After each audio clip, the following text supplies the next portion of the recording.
Eat, Drink, Explore Radio Network. Fabulous. Live every Sunday with the very latest food, beverage, and travel trends. Amazing. Now here's the host of our show, Mr. Randall White. A very good Sunday morning, everyone. Great to have you with us here on the Eat, Drink, Explore Radio Network. You have arrived at California's #1 place to talk about current trends in food, beverages, travel, and tourism. It is our goal to give you the tools you need to enjoy life's pleasures in a healthy, sustainable, and community-focused manner. And pretty much everything we talk about has a bit of a California focus to it because that's where we are located. We broadcast to you live from historic downtown San Luis Obispo, really kind of in the middle of everything, halfway between San Francisco and Los Angeles, right on the coast. A quick drive to just about anywhere you want to go in the state. Well, that's not true. It would take probably 9 or 10 hours to get up to Eureka, and just as long, pardon me, to get on the other side of Death Valley or what have you. But at any rate, it is with a state this big, we're as centrally located as you can be. Hey, this hour of Eat, Drink, Explore Radio brought to you by Eberly Winery in Paso Robles. They're located on Highway 46, which if you're not from the area, if you're coming up and down Highway 101, you take 46 and you head east toward the Central Valley, and they'll be on your left-hand side just in a matter of miles. You can log on to eberlywinery.com. That's EBERLE winery.com. Their wine tasting is complimentary. Their cave tours are complimentary, and they have just an amazing setting there in the Paso Robles area. And now's the time of year to enjoy it. All right, straight ahead on this hour of the program, we've got a lot coming up, including a look at California's strawberry fields. We're still in strawberry season here, and a while back we interviewed a reporter with the LA Times about his piece, and we'll have that coming up for you in the next segment. Then, all new this show, Alexis Fernandez joins us. She's with the California Food Policy Advocates, and tomorrow in the U.S. Senate, they just might take a vote on the Farm Bill. There's two versions of the Farm Bill, one in the Senate, one in the House. Lots of money up for grabs with the Farm Bill, as you probably know. Some of that money goes to California families trying to make ends meet.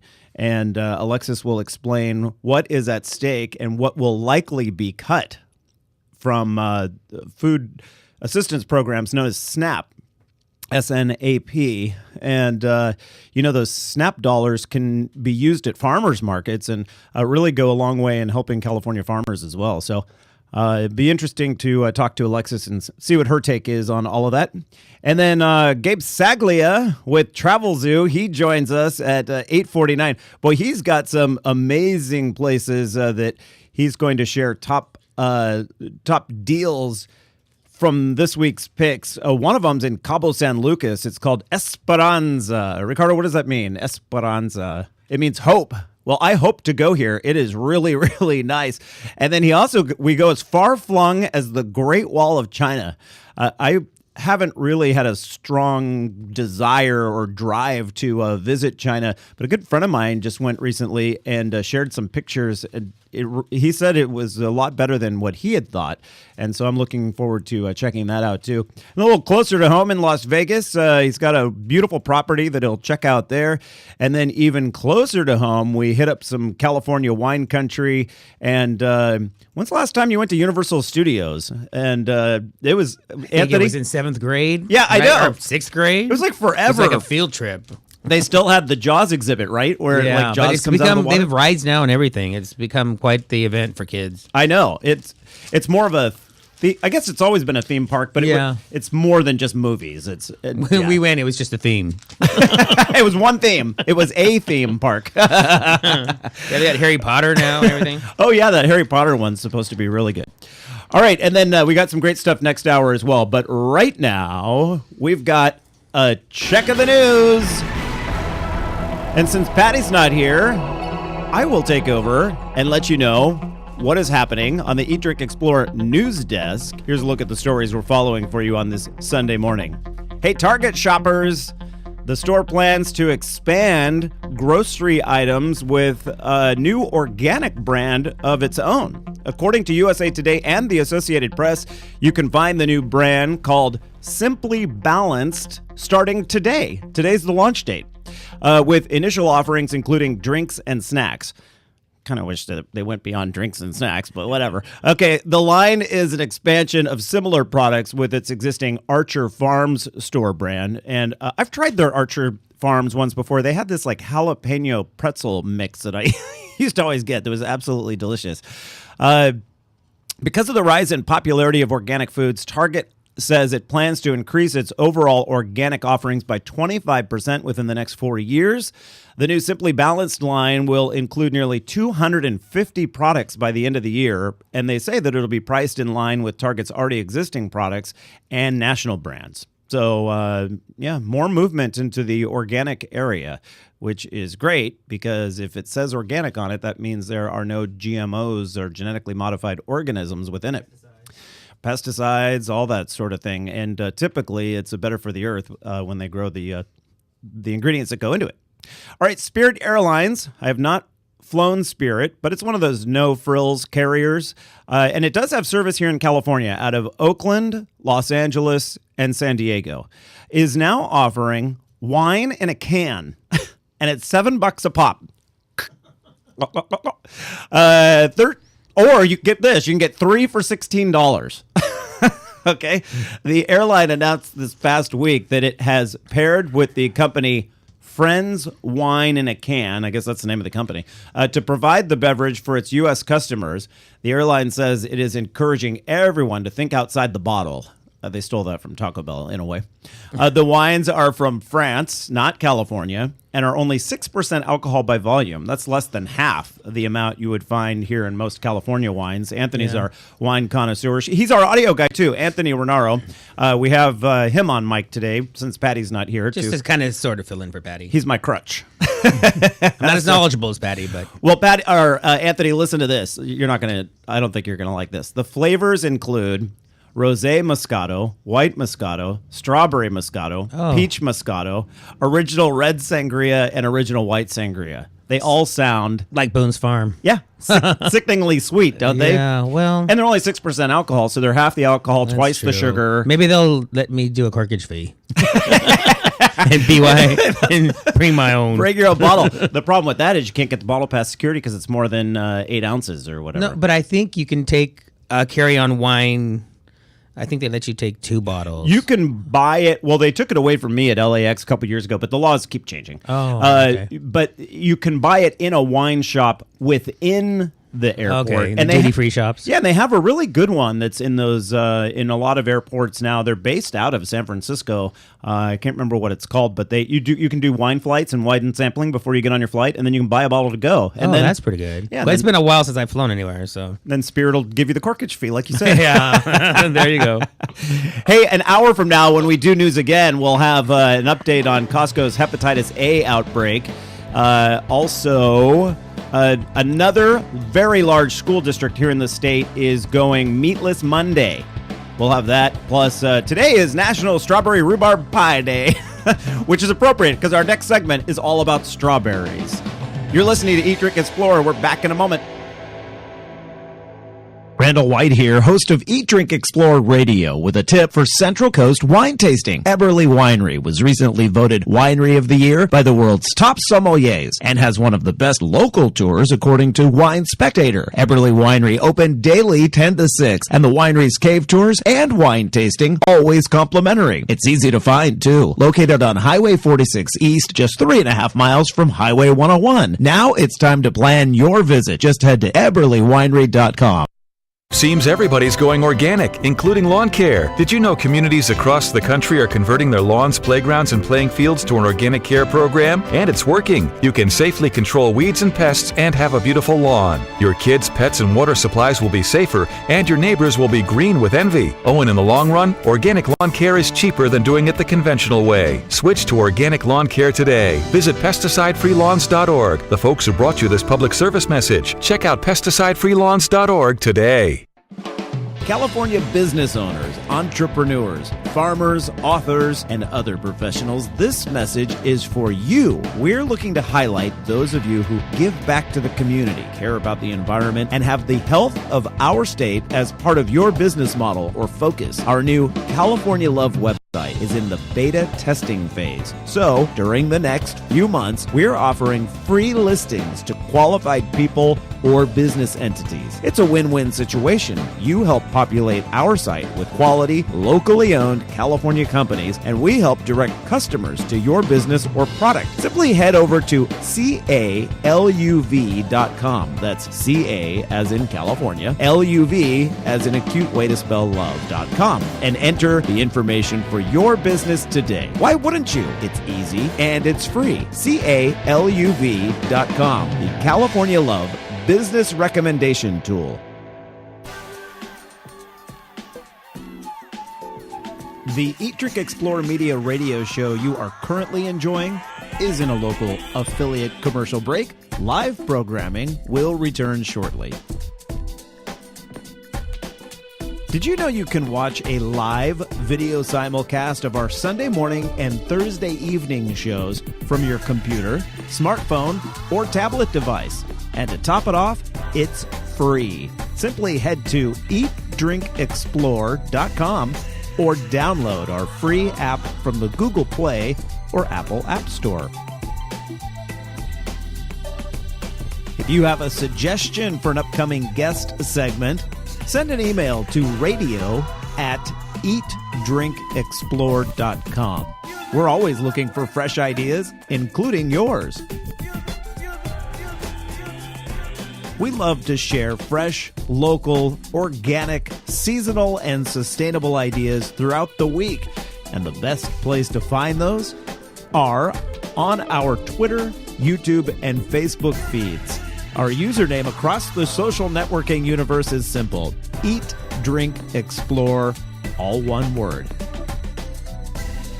Hey, college students, Eat, Drink, Explore Media is always looking for qualified journalism or marketing interns. Send us an email today so we can check your status and put you on the list for upcoming intern vacancies. Would you like to hear this Eat, Drink, Explore radio program on one of your local radio stations? Let the station know and contact us as well so we can get the ball rolling. Okay, you made it. The local affiliate commercial break is now over. Time for more informative and entertaining programming from Eat, Drink, Explore Media. Thank you for your patience.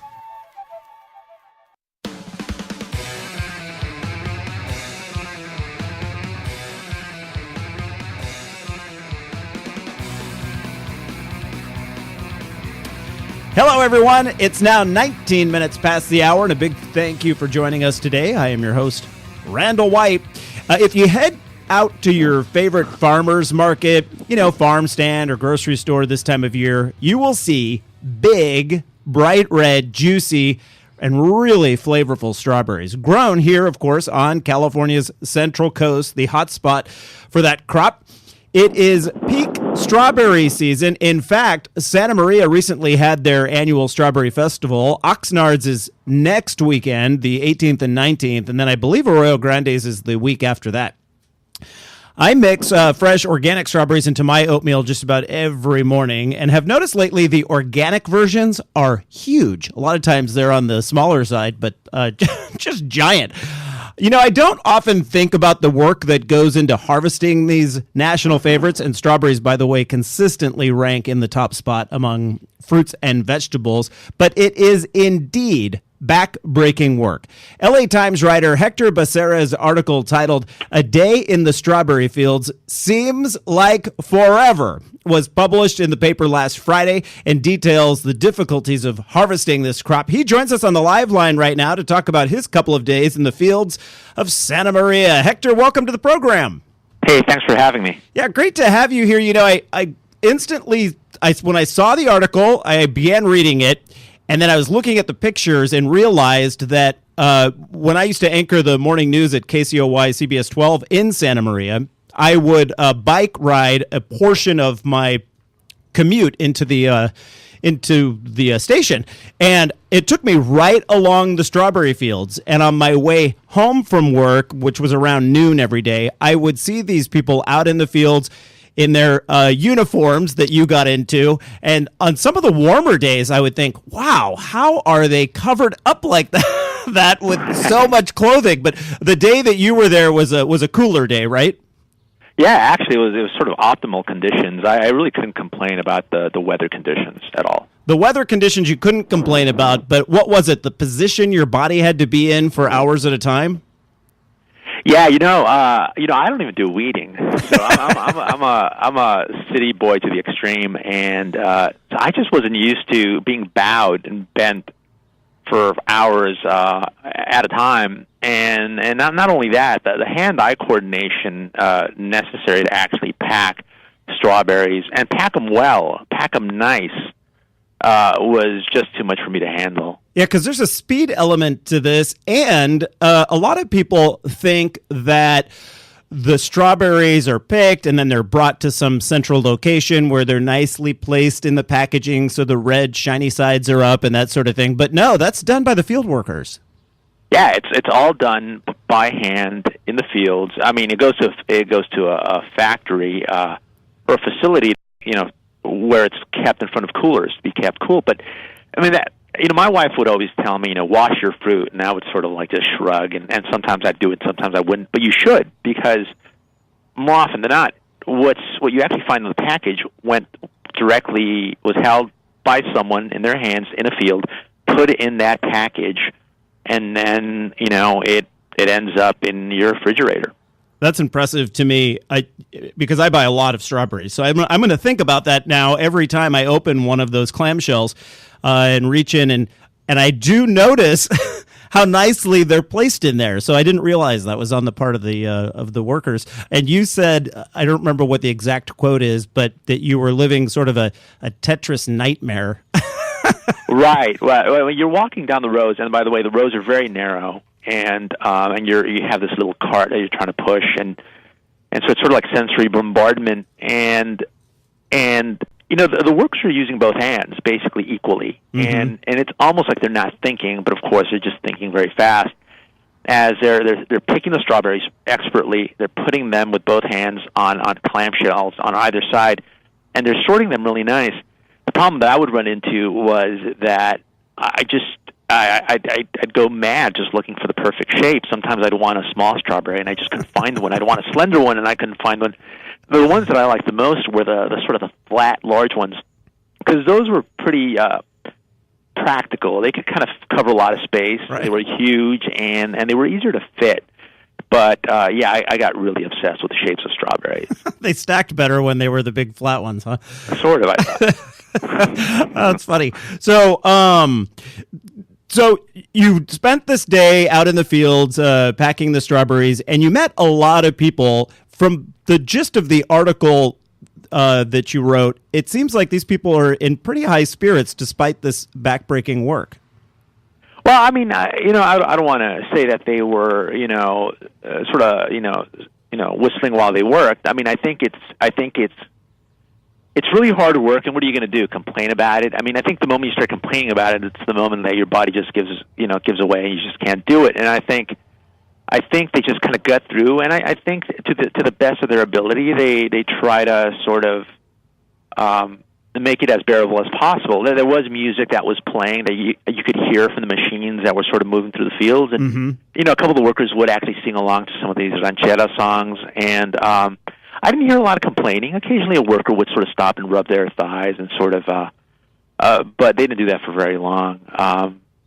I didn't hear a lot of whining. I think most of the whining that took place in that field was sort of done internally in my brain. You met Mark Teixeira, one of the big landowners in the area, and you got to speak to him a little bit about the issue of immigrant workers. Can you talk a bit about that? Right. I mean, actually, Mark had been quoted by a colleague of mine, a columnist, George Skelton, I think a couple of months ago, and Mark had actually made a comment about how not just any bozo off the street can't do this kind of work. And so I sort of thought, well, I'm sort of like a bozo off the street. I'd like to give it a try. Right. And so I was connected to him, and he was totally gung-ho about letting me do it, but he didn't think I should do strawberries. He thought I should do broccoli or some other crop, not because they were easy, because I think he just thought that I would be able to do it better and longer without just sort of breaking down. Right. So, and he insists that, like a lot of growers, and a lot of the growers are Republicans and conservatives, they believe that Americans will not or cannot do this kind of work. I sort of disagree with I think Americans can do the work. Mm-hmm. I think, though, that most of us just haven't been in a situation where we feel like we actually have to. And I think that element, that sense of feeling like you have to do it is pretty important. It's a pretty important ingredient. Some of these workers in the fields, this isn't their only job, or some of them, they're going to school at night. They put in some incredibly long hours. Yeah, well, I met one worker, a 21-year-old woman, I think Naomi Lopez, and she was actually going to school 4 nights a week at the Hancock Community College, and she wanted to be a winemaker, and her dream was to go to Italy and make wines. But this is how she paid for college, was by working in the fields. Right. You're the son of immigrants, is that right? Yes, my parents came from Mexico more than 45 years ago. And their dreams were for you to move on to, well, like what you're doing now, and that's the dream of some of the people in the fields, correct? Yeah, I mean, my parents wanted me to go to college, and father worked pretty hard, but to the extent that he had time to kind of push me to go to school, he did. And in fact, most of us, my family of 6, actually did go to college, and I think did fairly well by him. So, and I think that's sort of a universal dream. I think a lot of people, most of the people in the fields that I spoke to, this is not what they want from their own children. No, the field you were in was not an organic field. I don't know. I know that the strawberries were humongous. I'd actually never seen strawberries like this in person. So I don't know whether that means they were organic or they were, or what. I know that there were warnings about pesticides, and if organic strawberries preclude the use of pesticides, then I assume they were not. Yeah. I know they were going to Dole, though, because we were putting them in Dole clamshells. LA Times writer Hector Becerra, his article titled "A Day in the Strawberry Fields Seems Like Forever" is linked at eatdrinkexplore.com right under today's program summary. Thank you so much for joining us and sharing your experience in the Santa Maria fields. Thank you for having me. All right, stick around, everyone. We're back in just a moment. All right. Can we have your attention for a moment? Eat, Drink, Explore Media has an important date we want to share with you. Saturday, July 13th. We invite you to join us at a craft beer and food event like no other. At last count, generous samples from more than 70 breweries will be paired with local culinary treats for the 2013 Breast Fest along San Francisco's waterfront at Fort Mason. Going on its 14th year, the annual Breast Fest has grown dramatically, raising money for an incredibly important cause, providing free, complimentary treatments for women battling breast cancer. The Charlotte Maxwell Clinic offers services such as acupuncture, massage, organic foods, and transportation. The clinic's core mission to provide relief from the terrible side effects of cancer and its treatments. Eat, Drink, Explore Media is very proud to be among the main sponsors for this year's event. For more information, go to thebreastfest.org.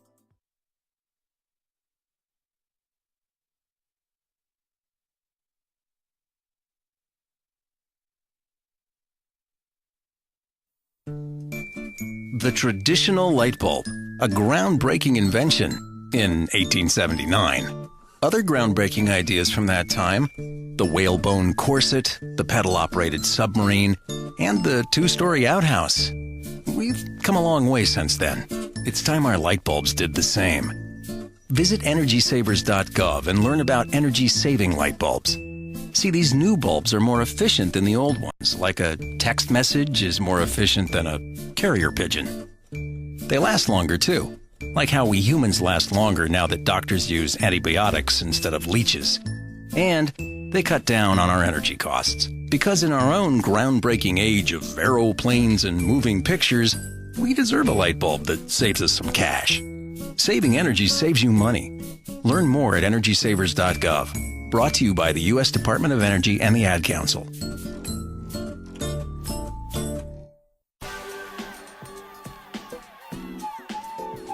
The Eat, Drink, Explore Media radio show you are currently enjoying is in a local affiliate commercial break. Live programming will return shortly.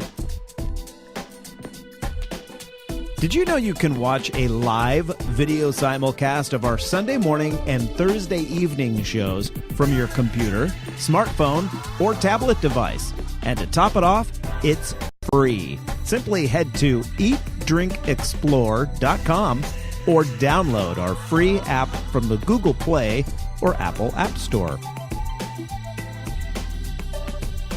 If you have a suggestion for an upcoming guest segment, send an email to radio@eatdrinkexplore.com. We're always looking for fresh ideas, including yours.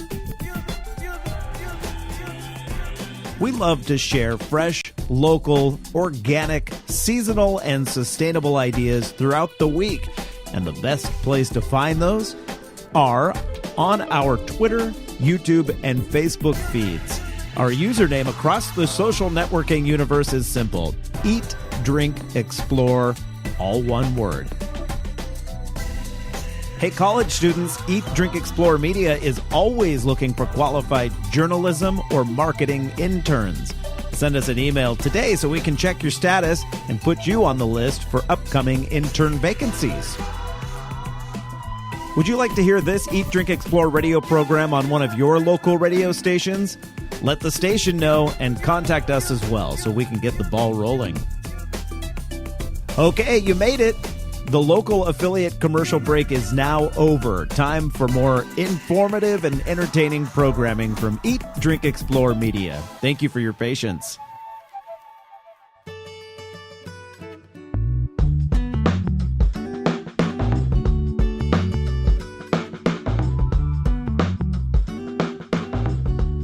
Happy Sunday, fun day morning, everyone, here on this 9th day. It is the 9th, right? 9th day of June. Yes. Okay. 9th day of June, 2013. Great to have you joining us here on KSCO AM 1080 in the greater Santa Cruz area, Monterey County, the South Bay, and also in San Luis Obispo and Santa Barbara counties on Crush 92.5 FM. I am your host, Randall White, letting you know that you can always watch us online or via our Eat, Drink, Explore, absolutely free iPhone and Android apps for your tablet or your phone. Doesn't matter either way.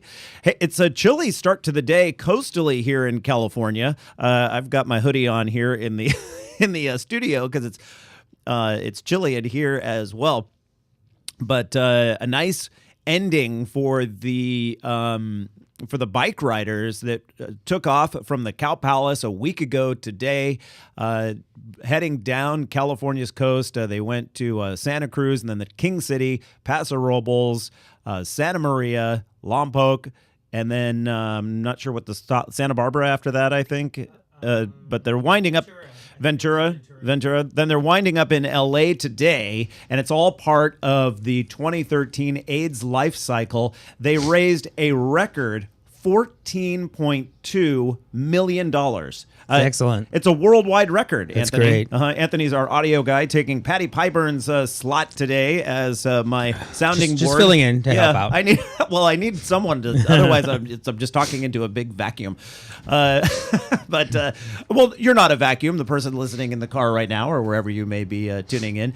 Okay, so tomorrow is a big day, possibly in Congress, as the U.S. Senate possibly takes up the Farm Bill. The big, giant farm bill. There's one working its way through the Senate, as I understand it, one working its way through the House, and lots of cuts in store on this farm bill. Alexis Fernandez with the California Food Policy Advocates. You can find them online at cfpa.org, a nice short URL. I like it that way. Joins us on the live line right now to talk a little bit about how these cuts can affect California families. Alexis, welcome to the program. Good morning, Randall. How are you? Good, thank you. Glad you can join us. So you're based in Oakland, correct? That's right. Yeah, and so you follow everything that happens that can affect California families, and the Farm Bill is a big one. That's correct. Well, we try to follow everything that can happen federally, but yes, the Farm Bill right now is the biggest thing that we're following. Yeah, and so from what you know, what is expected to be voted on possibly tomorrow in this Senate bill, and how would that affect families that rely on food assistance? Sure. So we're expecting a vote in the Senate on Monday, and it's pretty likely. The Senate has been working on their proposal for a couple of weeks now, and what we're thinking we're going to see, and most likely that we're going to see, is a proposal that includes cuts to SNAP, the Supplemental Nutrition Assistance Program, which we know as here in California as CalFresh, of about $4.1 billion over 10 years, and that's cuts directly to benefits. In that version of the Farm Bill, we're looking at about almost 300,000 California households losing benefits in the range of $35 to $40 monthly. So it's pretty significant when we know that folks are already having a hard time making ends meet throughout that month. And this SNAP program, or as you said here in the state of California, it's called California Fresh, can be used now at many of the state's farmers markets. That's correct. So a lot of advocates across the state are really making a big push to have the EBT card, which holds your SNAP benefits, be able to be accepted at farmers markets, and that's really a great option for families, as well as in most large grocery stores and smaller family groceries as well. Years ago, Alexis, there were people who said that these food benefits are abused. That people just take the benefits, they sell the coupons, they buy foods that are horrible for them, and that sort of thing. But a lot of that's been worked out, hasn't it? So that abuse is at a minimum. Over the last, I would say, 10 to 15 years, we've made huge strides in improving program integrity, and we have the ability to say that SNAP actually has one of the lowest occurrences of fraud of any other program, less than a penny on the dollar. So when we talk about the benefits and the dollars spent on SNAP, those are benefits that go directly to families. Now, $4.1 billion, that's a huge chunk of change. That's over 10 years, did you say? It's over 10 years, and that's in the Senate version. I do want to make a note that the House will be voting on their proposal approximately in mid-June, and they go even farther to make $20 billion worth of cuts over 10 years. $20 billion, and then at some point, in order for this to actually pass, the Senate and the House have to come to some sort of agreement, right, which might be middle ground? That's right. So what will happen, both chambers will come up with a proposal, and they'll meet to come up with what we'll call a compromise. But as advocates, there really isn't a compromise for us on SNAP. We would prefer a Farm Bill proposal that has no cuts to the program, and that's the message that we've been carrying to our folks here, our representatives in California. And unlike farm assistance, where the government just cuts checks to farmers, the SNAP program works to help farmers in a different way. It actually at the retail level, so that money then gets really spread through the economy. That's right. So there is a benefit, not just for those receiving the food purchasing dollars, but to local economies. And those benefits get spent right away. They get spent locally, and they have a sort of a slide-out effect in that they help the grocers, the employees at the grocers, our agriculture growers here in California. They really have a large impact across sectors. Yeah, even the shipping, to get things, to get the produce to the store and all that sort of thing. It really on down the line. It's a huge part of our economy. Now, like I was mentioning, it is a lot of money, and spending. People against government spending would say that this money, it's just too much for us to spend. What would you say to them? So many of our the policymakers who have pushed for the SNAP cuts have justified those cuts by claiming that the program is growing out of control. And I would note to them that while the SNAP costs have indeed grown over the past decade, the reason for that growth is that the program is working as intended. We know on past experience that SNAP growth is counter-cyclical, So as the economy worsens and need increases, the SNAP caseload increases. More people need benefits. And as the economy improves, we see a decrease in SNAP caseloads. And we know that that's projected to happen. We've seen estimates that we'll be back to 1995 levels by 2019. So really the program will cut itself.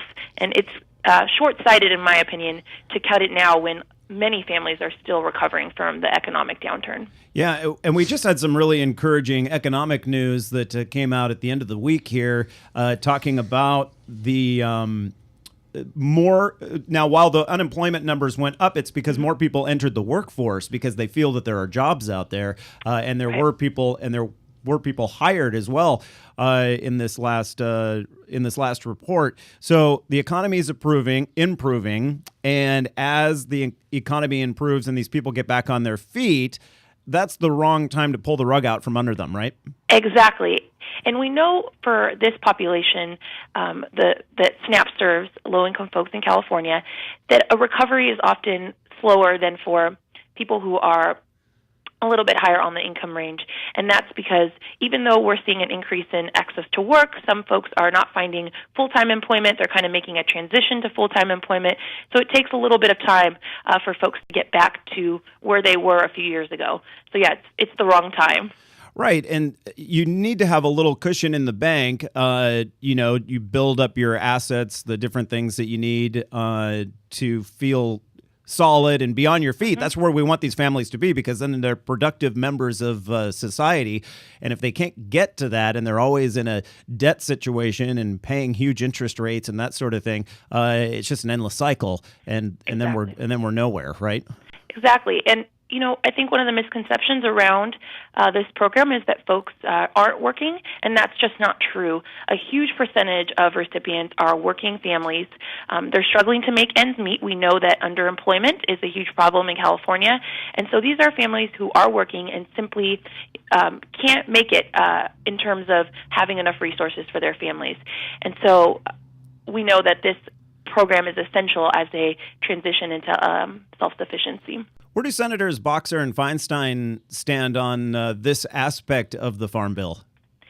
So both Senator Feinstein and Boxer signed on a letter in support of amendments to restore the SNAP cuts.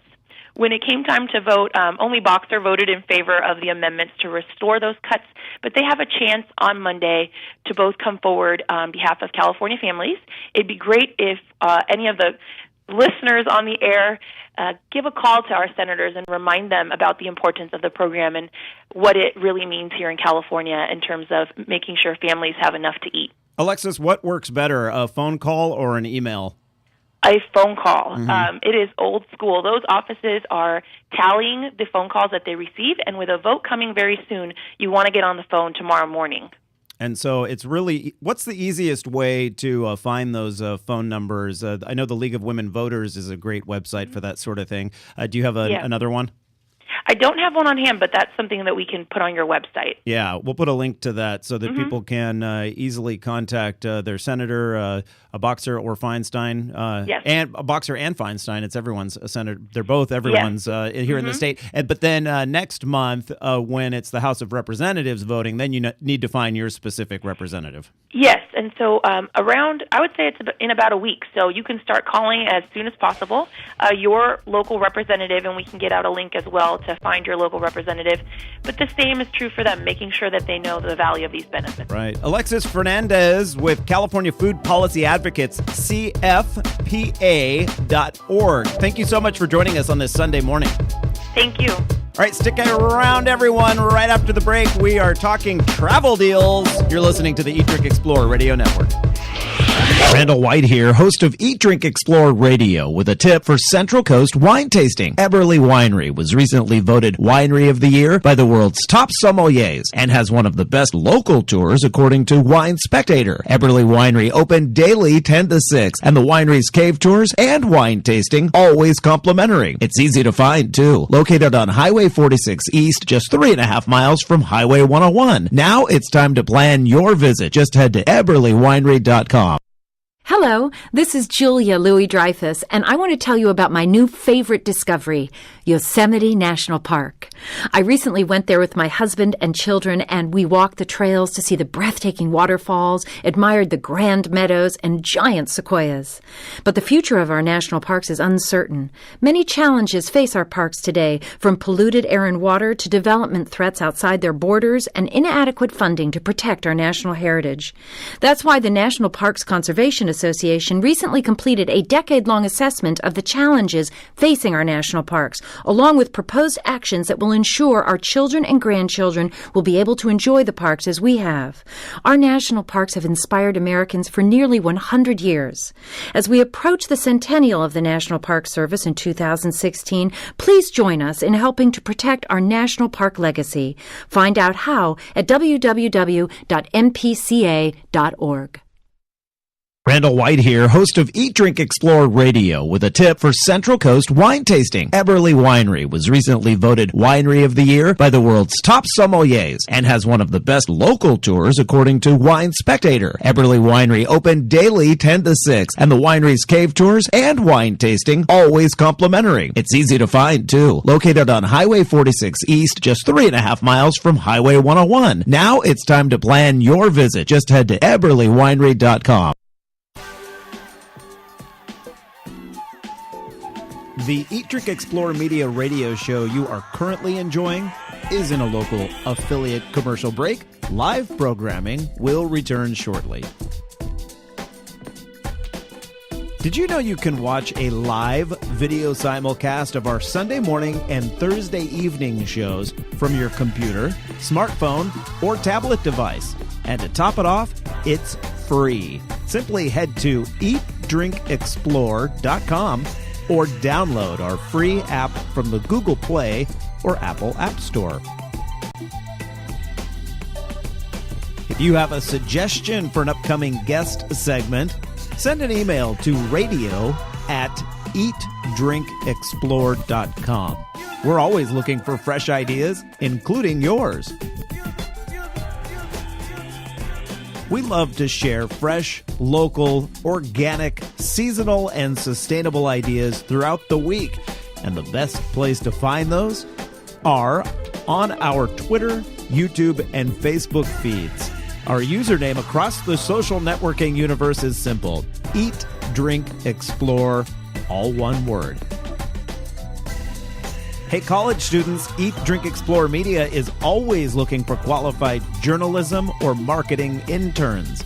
Send us an email today so we can check your status and put you on the list for upcoming intern vacancies. Would you like to hear this Eat, Drink, Explore radio program on one of your local radio stations? Let the station know and contact us as well so we can get the ball rolling. Okay, you made it. The local affiliate commercial break is now over. Time for more informative and entertaining programming from Eat, Drink, Explore Media. Thank you for your patience.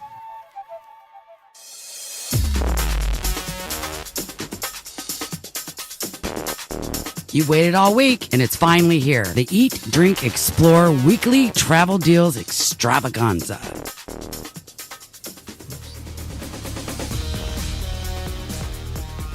And welcome to the program, everyone. Great to have you with us on this Sunday morning, Sunday Fun Day, as we like to call it. I am your host, Randall White. It is the Eat, Drink, Explore Radio Network, and once a month we pull in Gabe Zaglia with a travel zoo. Last week he couldn't join us, which is when he typically does, because he was he was celebrating his anniversary. Which anniversary was it this time, Gabe? 10 years. The big 10 year.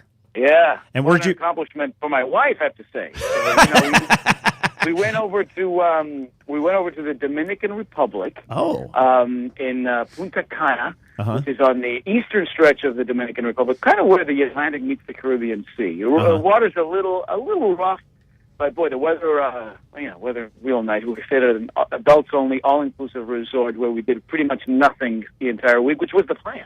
Yeah, and it worked out real nice. Yeah. Punta Cana. I've heard good stuff about that place. Yeah.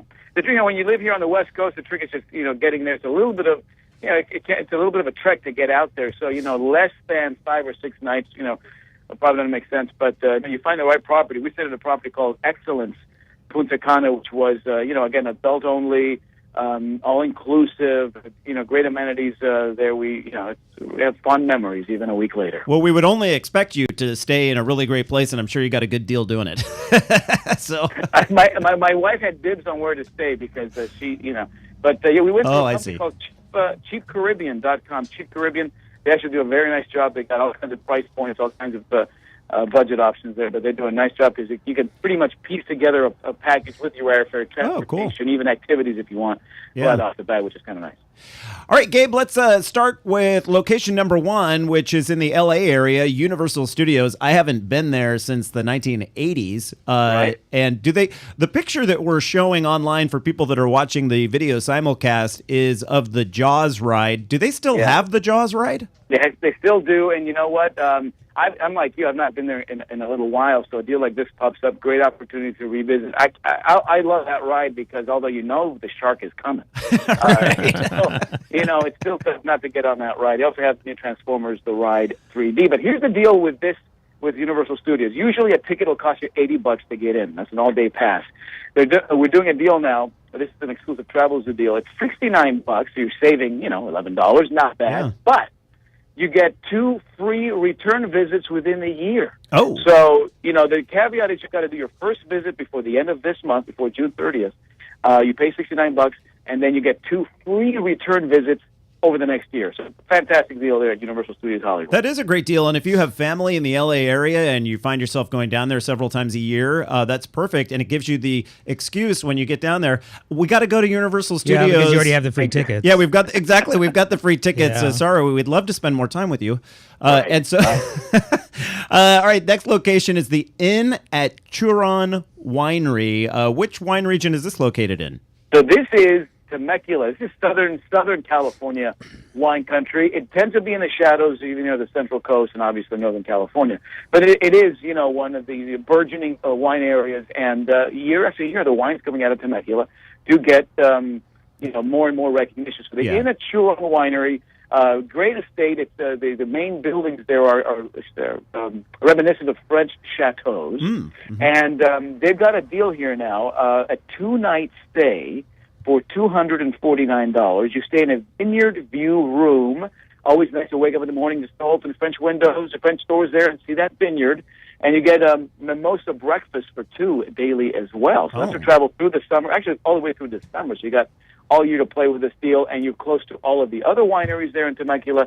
There's the Red Hawk Golf Course, which is nearby. So a little something for everybody. Years ago, I heard a wine critic describing Temecula and said, it's not hard to find a limousine full of women drinking almond-flavored wine. Yeah. but they've come, almond-flavored champagne, rather. They've come a long way in Temecula. You're right. They're wine tasting. All right, let's head east now, or I guess that would be, that's east, to Las Vegas. What did they build, a lake, the Westin? So there's a place about 30 minutes off the Strip. It's called Lake Las Vegas, man-made lake, but it's in the middle of the desert, surrounded by Red Rock Mountains, by the beautiful desert landscape, and it's this big, massive lake that's out there. Several resorts have popped up over the last several years. It's a way to do Las Vegas without the lights and the blinking 24 hours a day. You can get there in 30 minutes, but otherwise it's more about a relaxed sort of lake-inspired stay. And the Westin. Folks have a 4-diamond resort there, and you can stay there for $99 a night with breakfast and a couple of welcome cocktails as well. There's another property called the Ravella, which is beautiful. You can usually get rates for under $100 a night there as well. But this is a much more kind of relaxed paddle boating on the lake, kind of a stay, and then you can get your fill of the Strip with just a quick ride through the desert. Yeah, $99 a night. That's fantastic. All right, let's head to, as my grandmother used to call it, Hawaii. She's like, I'm staying with you guys while your parents are in Hawaii. It is the Travasa, I believe you pronounce it, Maui. Yeah. So this is a fantastic deal. The Travasa Maui consistently voted the #1 boutique hotel in all of Hawaii. Very high-end brand here. Now, this is a property at the end of that famous Hana Highway. If you've done the drive down that highway, as beautiful as it is, to have to come back, an hour later is kind of. So why not stay out there? Here's a beautiful upscale property. It's kind of plantation style cabanas that are sprinkled along the water there. You can usually a 3-night stay will cost you about $2,000 because it's a very posh place to stay. Yeah. They've reduced that to $899 for a 3-night stay. You stay in a junior suite, but here's the deal: it includes flights from the main Maui airport in Kahului. So if you're doing Kaanapali for a few days or Wailea, you just take that little flight, it's included in the price. You fly over to Hana, avoid that whole drive. Just fly over to Hana. Yeah. You spend 3 nights there at the Travasa, and you fly back. There's still a whole bunch of other discounts and credits for like spa treatments and activities when you're out there. But a property like this will rarely do a deal, and this is a fantastic one, Travasa Hana. That sounds fantastic. All right, let's head to the Great Wall of China. We have to be quick on this one because I have to get to the final Cabo one because I teased it earlier. It's a real quick, the Chinese getaway. You've never done Beijing. This is a consummate sort of introductory package with airfare out of Los Angeles or SFO. Round-trip airfare, 6 nights at the Forza Hotel in Beijing, several full-day tours, breakfast daily, all your airport transfers, $888. Whoa. One of the luckiest numbers in the Chinese culture. So, on purpose, they did rather fortuitous price point. But usually a package like this will cost you more than $2,000. So an amazing value through a company called China Spree. It's for travel November through February. But, boy, you've never done Beijing before. This is the kind of package that will introduce you to it. That's unbelievable. $888. And then finally, Esperanza, which means hope. And I hope to go to Cabo soon. What's the deal? Boy, and this is where all of the celebrities hang out. This is where Leanne Rhymes' honeymoon and Gwyneth Paltrow stays here. $10.95 for a 3-night stay at the Esperanza 5-star mega luxurious resort. You can't beat it.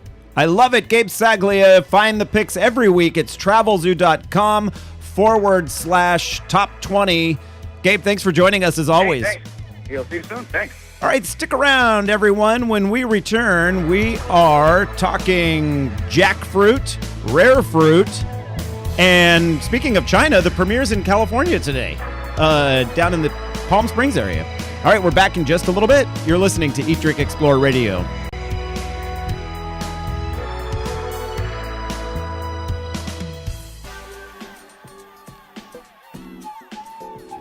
The Eat, Drink, Explore Media radio show you are currently enjoying is in a local affiliate commercial break. Live programming will return shortly.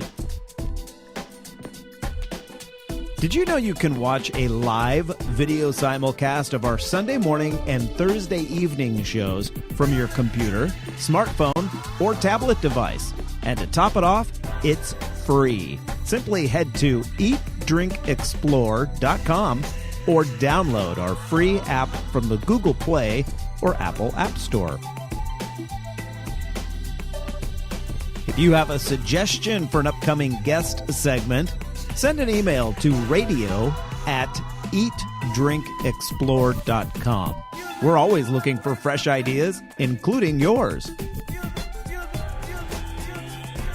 We love to share fresh, local, organic, seasonal, and sustainable ideas throughout the week.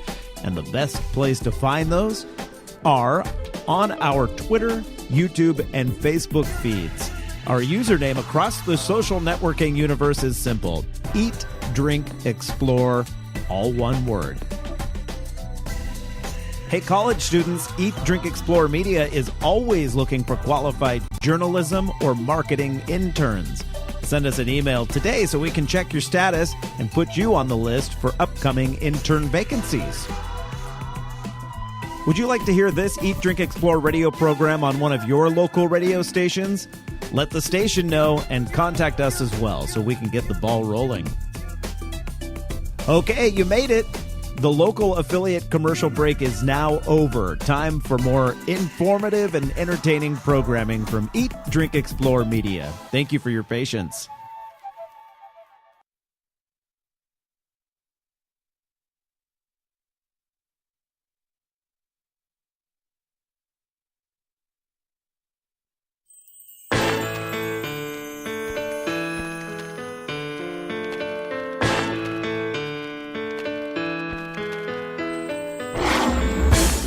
You're listening to the Eat, Drink, Explore Radio Network, live every Sunday with the very latest food, beverage, and travel trends. Fabulous. Now here's the host of our show, Mr. Randall White.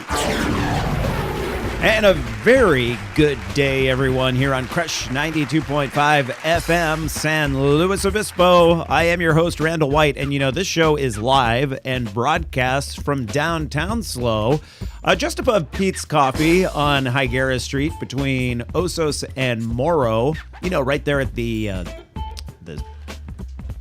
Court Street. Court Street Shopping Center.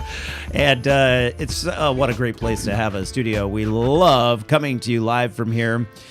Hey, this hour of Eat, Drink, Explore Radio is brought to you by the wonderful people at Eberle Winery. That's EBERLE winery.com in Paso Robles. They're open daily from 10 in the morning until 6 o'clock at night with complimentary wine tasting and cave tours. So that means they open 1 hour from now. Just enough time for you to have our show on in the background while you get ready and, load the car and put a little picnic lunch in there and then head off to Eberle and enjoy their free, I'm going to say free instead of complimentary, free cave tours, taste their beautiful wines, and then buy a bottle and sit out on their patio and enjoy it.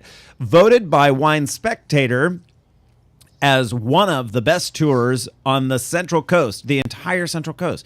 Eberle Winery, located on 46 East in Paso Robles. You can find them at eberlewinery.com. Like I said, EBERLE winery.com. Let's not forget, Randall, they're open till 6. They're open an hour later than everyone else. Yeah, because so you get a little more time to enjoy that scenery and the great bottle of wine you purchased. Exactly. As the other wineries are shutting their doors and saying, well, we really enjoyed having you, bye-bye. Don't let the screen door hit you. Eberle's like, no, they're still not open. Quite that rude. No, they're not. The great thing about, Eberle does that during daylight saving time. Yeah, during the summer months. Yeah, but when we fall back, they move it to 5 o'clock like everyone else. Plus, that's not really peak season, so it makes sense. But it's a good time, Anthony. You're right. Anthony and myself and Patty Pyburn and Ricardo, we went out there and enjoyed the patio. Boy, that was a tour. Oh, that was a lot great. of fun.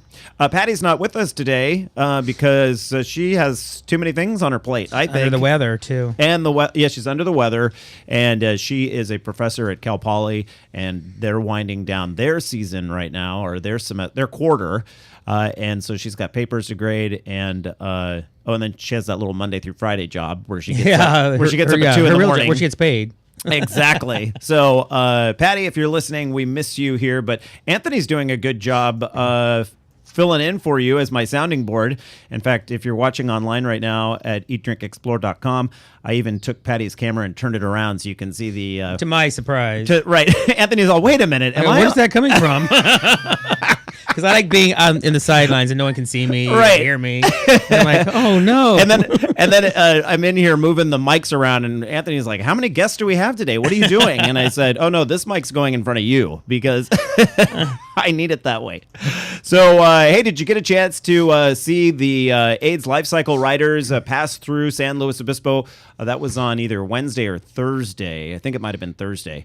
And they come within about a block and a half of our home each time as they come down Los Osos Valley Road.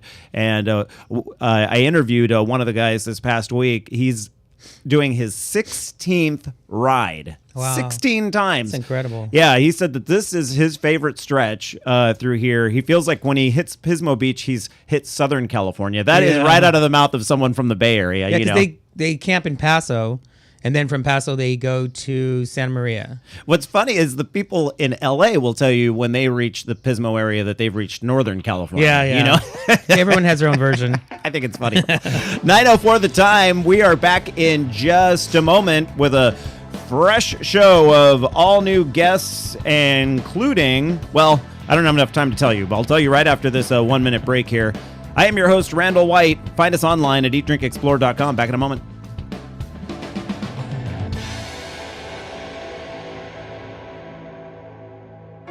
Hey, Farmers Market fans, listen up because we're launching a new show just for you. Join the Eat, Drink, Explore radio network each Thursday evening from 5:30 to 6 for a healthy dose of recipe sharing and food news.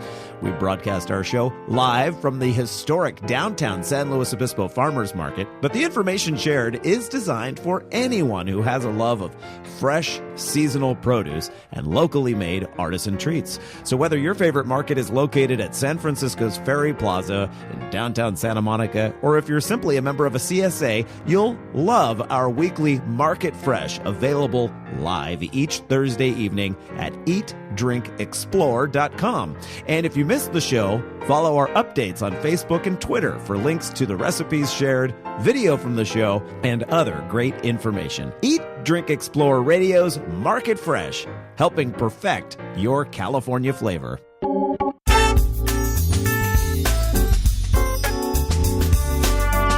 You're listening to the Eat, Drink, Explore Radio Network. Fabulous. Live every Sunday with the very latest food, beverage, and travel trends. Amazing. Now here's the host of our show, Mr. Randall White. And a very good morning, everyone, on this Sunday fun day, as we like to say. Glad you can join the show today. I am your host, Randall White, not joined by the lovely and talented Patty Pyburn, who has today off. We are coming to you live from California's Central Coast, right in the heart of the action. And each week we bring you current information on food, beverage, and travel trends, all so you can get the most out of life. If you caught our last segment with Gabe Saglia from Travel Zoo, boy, he had a great list that he ran down. Anthony Renaro, who works our audio board, and I were chatting during the commercial break there, just saying there's a lot of places that we need to go. I want to take advantage. The Maui one, the boutique Maui one. That drive up that Hana Highway is. You've done that, the road to Hana? No, I won't, because it's so. It's so long. It takes so long. After a while, you're like, okay, how much longer? It's like going to Big Sur, but longer. I may have this wrong. If I do, my parents will tell me after the show. But I believe my parents took the road to Hana, and on the way there or on the way back, they had to stop because cars were pulled over, and it looked like there was something in the road. And when you got out and looked at it, it was like a river of ants. It was that thick. That's kind of creepy. Isn't it kind of creepy? Yeah, it reminds you of those movies you used to watch when you were a kid, like Mothra and the giant, Godzilla stuff, like ants take over the world. But I understand it's an absolutely beautiful highway, and that's why people do it. And Gabe was saying that when you get all the way out there, you don't really want. It's like going up and down Highway 1. Yeah, so you want to stay. Exhausted. Yeah. Especially if you have a cocktail or something when you get out there. This deal flew you in and flew you out. The other one that he mentioned was the China trip, $888, because 8's a lucky number in the Chinese culture. $888, that's how much you typically just pay for the airfare, but this covers everything else. Yeah, he said this was normally a $2,000 trip. Wow. So how could you not go there? I wish we didn't have to rush him so much through those, because all of them sounded fantastic. All right. Straight ahead on this hour of the program, in the next segment, we're going to talk a little bit about, the President of the United States and the Premier of China are in California, down in the Palm Springs area at a resort that Richard Nixon used to own or go to, or I'm not sure. I think he owned it. He owned it, yeah. One of his called Sunnyland. And so we'll talk a little bit about that. We'll talk about, we mentioned jackfruit on the show a while back. Well, I've tried it now. And I found it at a little place in Los Angeles. I'll tell you where we found it, how you find it, and what you don't do. We'll talk about a little bit about some rare fruit. And also this hour, we have a guest coming on at the bottom of the hour from the Monterey Bay Aquarium. Their Seafood Watch program is fantastic, and there's been an update to it. And now, if I understand this correctly, our guest will be able to explain it better. They call something a buy, meaning, yes, buy this, that it's a good thing to buy. Whereas they used to just do the green, yellow, red. Now they're a little more forceful about it. Buy it. Buy it now. But right now, we have a look at the news from the Eat, Drink, Explore news desk. And topping our news this morning, the number of people officially sickened by the nationwide hepatitis A outbreak associated with frozen berries and pomegranate seeds sold in California at Costco stores and another store on the East Coast now stands at 79 in 8 states, with 30 of those people hospitalized. We may make that 31 when I get my Hep A results back. Yeah. Costco is offering to pay for vaccination shots, I found out during a call with the company this week. If you're on record with the store as purchasing the recalled item, which is Townsend Farms Organic Antioxidant Blend Frozen Berry and Pomegranate Mix, simply get the shot and bring the receipt to your local store. You can also get a refund for the product that you bought. According to the most recent numbers by the Centers for Disease Control, nearly 2/3 of those sickened during the outbreak are women, which, in my mind, shows a trend in buying organic antioxidant berry mixes for making smoothies more than anything else. Women are more apt to make the smoothie. Yeah. The guy takes the coffee, the toast, and runs. Right. The woman goes, no, I'm having a smoothie. And And studies have shown women tend to be more health conscious when it comes to what you eat and that sort of thing. So, unfortunately, in this case, it was a bad combo. Preliminary lab studies suggest the outbreak strain of Hep A is genotype 1B. That's only significant because this strain is rarely seen here in the U.S., but it is found in North Africa and Middle East regions. It was identified in a 2013 outbreak in Europe linked to frozen berries, and another one last year up in British Columbia related to a frozen berry blend with pomegranate seeds that originated in Egypt. However, there is no evidence at this time, according to the CDC, that these outbreaks are related. There is some speculation the disease could have been spread by pomegranate seeds sourced in Turkey. Turkey is one of the source countries listed on the packaging. Hepatitis A is usually occurs when an infected food handler prepares food without appropriate hand hygiene. And I got to tell you, that is just disgusting because it typically means there's some sort of fecal matter that got mixed in with somebody didn't wash their hands after the bathroom. That was not what I wanted in my smoothie. Yeah. You may remember we told you several months ago that LA County Schools had voted to remove meat from its breakfast and lunch program 1 day a week in an effort to increase the amount of plant-based foods in the students' diets. Now, San Diego Public Schools are adopting the Meatless Monday idea too. This past week, the San Diego Unified School District Board voted in favor of the move for its kindergarten through 8th grade cafeterias, with hopes of curbing the 28% obesity rate among its students. Wow, more than a quarter of students are now technically obese. Sad. When we were growing up, it was always like 1 or 2 students, in the classroom. There was less fast food, too, when we were growing up. A lot less. And we weren't on the computer, weren't on our phones. We actually had to be outdoors doing things. Yeah. Rode our bikes. We were looking up. Yeah, we were. Not down into our hands. So. It's amazing. I'm watching Cheers right now, old reruns of Cheers on Netflix. And one thing that's really noticeable is that no one at the bar is looking at their phone because they just didn't have them then. And then when someone does need to make a call, they need to borrow the bar phone, or somebody calls the bar, asking for Norm or whoever, And so I just think it's weird how something like that changes so slowly. And we don't see phone booths on any movies anymore. Yeah, no more phone booths. Never see a phone booth. So God, if Superman I was going to say, what's going to happen to Superman? No phone booth. Superman's out. The new Superman's out now, isn't it? Wasn't it this weekend? End of the month, something. The Man of Steel. He's not wearing the little diaper thing on this one. The little red diaper that he typically has on? I don't remember a diaper. I remember a Lycra suit, but not a diaper. Right. Superman must have incontinence. And as we mentioned last hour, Spirit Airlines, the no-frills carrier with service here in California out of Oakland, which is a great airport to fly in and out of, Los Angeles and San Diego, now offering wine in a can for $7 a pop or 3 for $16. They can keep their money as far as I'm concerned. The airline announced this past week that it has paired with the company Friends Wine in a Can to provide the beverage to its U.S. customers. The airline says it is encouraging everyone to think outside the bottle. The wines are from France. I wouldn't want my country associated with these wines, but I don't know, maybe France is hurting. 6% alcohol by volume, less than half the amount you'd find in California wines. These are the flavors. Basically every version of Moscato you can imagine, including strawberry and peach, and a couple of sangria flavors as well. Too sweet for my taste buds. All right, we'll have a little check of the forecast and let you know what days we have, official days, food days this week. You're listening to Eat, Drink, Explore. Back in a moment. May is National Bike Month. Now, I used to be intimidated at the thought of biking to work. I worried about my outfit, the traffic, and the time.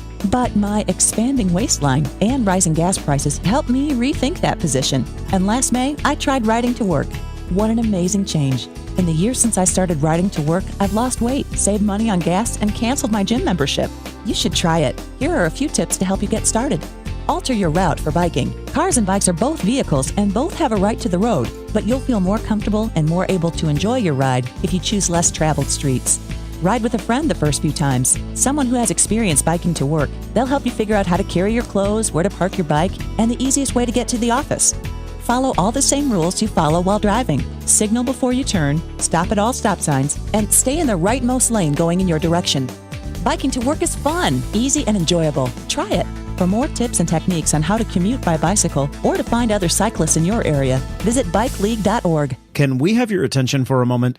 Eat, Drink, Explore Media has an important date we want to share with you. Saturday, July 13th. We invite you to join us at a craft beer and food event like no other. At last count, generous samples from more than 70 breweries will be paired with local culinary treats for the 2013 Breast Fest along San Francisco's waterfront at Fort Mason. Going on its 14th year, the annual Breast Fest has grown dramatically, raising money for an incredibly important cause, providing free, complimentary treatments for women battling breast cancer. The Charlotte Maxwell Clinic offers services such as acupuncture, massage, organic foods, and transportation. The clinic's core mission to provide relief from the terrible side effects of cancer and its treatments. Eat, Drink, Explore Media is very proud to be among the main sponsors for this year's event. For more information, go to thebreastfest.org. The Eat, Drink, Explore Media radio show you are currently enjoying is in a local affiliate commercial break. Live programming will return shortly. Did you know you can watch a live video simulcast of our Sunday morning and Thursday evening shows from your computer, smartphone, or tablet device? And to top it off, it's free. Simply head to eatdrinkexplore.com or download our free app from the Google Play or Apple App Store. If you have a suggestion for an upcoming guest segment, send an email to radio@eatdrinkexplore.com. We're always looking for fresh ideas, including yours. We love to share fresh, local, organic, seasonal, and sustainable ideas throughout the week. And the best place to find those are on our Twitter, YouTube, and Facebook feeds. Our username across the social networking universe is simple: Eat, Drink, Explore, all one word. Hey, college students, Eat, Drink, Explore Media is always looking for qualified journalism or marketing interns. Send us an email today so we can check your status and put you on the list for upcoming intern vacancies. Would you like to hear this Eat, Drink, Explore radio program on one of your local radio stations? Let the station know and contact us as well so we can get the ball rolling. Okay, you made it. The local affiliate commercial break is now over. Time for more informative and entertaining programming from Eat, Drink, Explore Media. Thank you for your patience.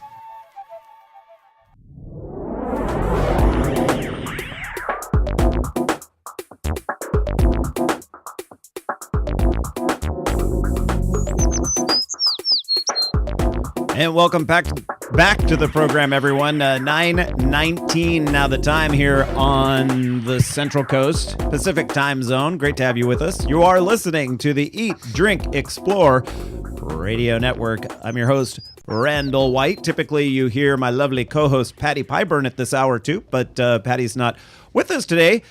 But I moved the mics around, and to my surprise, to Anthony Renaro's surprise, he's our I'm just audio watching, guy. going, What's going on? So now he's got his hands full. He's in charge of the audio for the show, but also I'm asking him questions and that sort of thing as well. It's good to have Anthony on board. You can also see him if you hop on to eatdrinkexplore.com. We do the whole radio with pictures, a video cast, as we call it. You can get it via our free apps for the iPhone and Android. Just go to the app marketplace and type in Eat Drink Explorer. It's absolutely free, and you can listen on the go. Hey, Anthony, as we mentioned at the top of the hour last hour, it looks like Target stores starting today will launch a new organic brand. That's great. It's their own brand. You know how they already have their Archer Yeah, I think that's farms. for their water and some of their... They have pretzels and, their snack snacks. food. Snack foods, the Archer. So apparently their Archer farms are so successful that they decided they needed to expand that line via organics. They're calling it Simply Balanced. And it does start today. I imagine the story. Yeah, I think I'm going to pop in there and see what they have. Yeah, see what they have. have. I don't normally go to Target, but I got to go to Costco anyway. It's across the street. So just check I'm it gonna out. Go take a look and see. Yeah, they're starting with just drinks and snacks. But by the end of the year, they plan to have 250 products under the Simply Balanced line. And the other thing is by, 4 years did they say? I don't have it here, but they want to increase. 4 years. They plan to increase their overall organic offerings by 25%. I kind of predict it's going to be more than that. I think it's going to be more than that. People start too. going, they know they can find it there. They're going to see the traffic and go, wow, we need to. Hopefully, it'll go gluten free too, because I have that issue. Yeah, Walmart started selling organic products a while ago, and Costco's been selling organic for a long time. Sadly, they got stung by this organic berry mix, but that's not their fault. I mean, they can't help it that pomegranate seeds were tainted, half a world away. Yeah, that's true. So it'll be interesting, this Simply Balanced line. I hope it works out for Target. And Ricardo, my husband, just handed me a little flyer that came in Sunday's paper, and there's a deal on baby spinach right now, at organic baby spinach at Target. 2 for $7. So that's not a snack food. That's not a snack food. It's not their brand though. It's another brand, right. Taylor Organic. But it just goes to show you that they were incorporating organics. Yeah, even in the Sunday Circular or whatever. Good. Is that what you still call them? Sunday Circular? I think so. It's not or a circle. Insert. I think they call it insert. Well, I guess when it comes to Target, everything's a circle, right? They have pretty cool commercials. Their commercials are funny. I have to agree. Hey, today's National Strawberry Rhubarb Pie Day. I have to say that's among my favorite pies are key lime. Yes, I love key lime, and then strawberry rhubarb. Is rhubarb used for anything other than strawberry rhubarb pie? I think they do. Yeah, they do jams and relishes with it. Oh, they do? Yeah. Okay.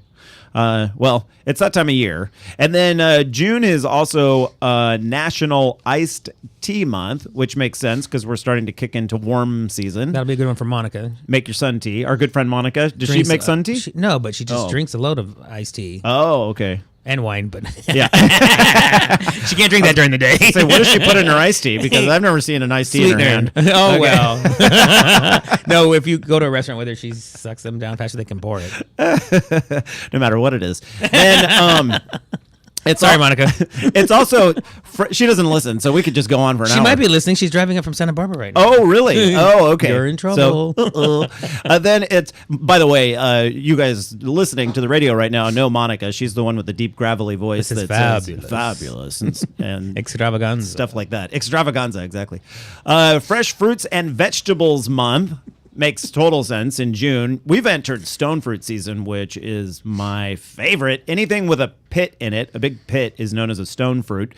So cherries, plums, pluots, peaches. Do they all start with a P? No, there's apricots. Oh, yeah, apricots. Yeah. So, and then it is Turkey Lovers Month. You'd think that would be in November. But anyway, it's probably the Turkey Farm Federation or something pushed that through because they want, they want to. They want you to love it from now till Thanksgiving. Yes. They're not dummies. Exactly. And then this coming Wednesday is peanut butter cookie day. Love peanut butter cookies. Me too. And they've got protein in them. So that's always my excuse. Oh, good. Then I'll have 2 instead of 1. Right. A week from Wednesday, I should be telling you this next week, but a week from Wednesday is Martini Day. Oh, no. We can start that one today. Yeah. So, we've had some red flag issues here in California because of such a dry winter and hot weather. But this next week looks pretty good as far as temperatures are concerned. San Luis Obispo, where we're broadcasting from, it will struggle to get out of the upper 60s today. However, most of the week should be in the low 70s, which is right where we like to be.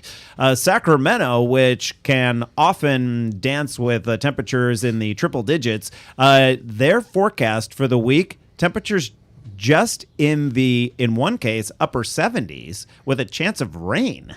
And then the rest of the week, all the way through next weekend, in the 80s. So Friday looks like it could be in the low 90s, but the forecast changes as the days progress. But yeah. for the right now, it looks like it's going to be cooler. San Francisco mostly in the 60s. Santa Cruz in the upper 60s as well, low 70s possibly. So cool on that stretch.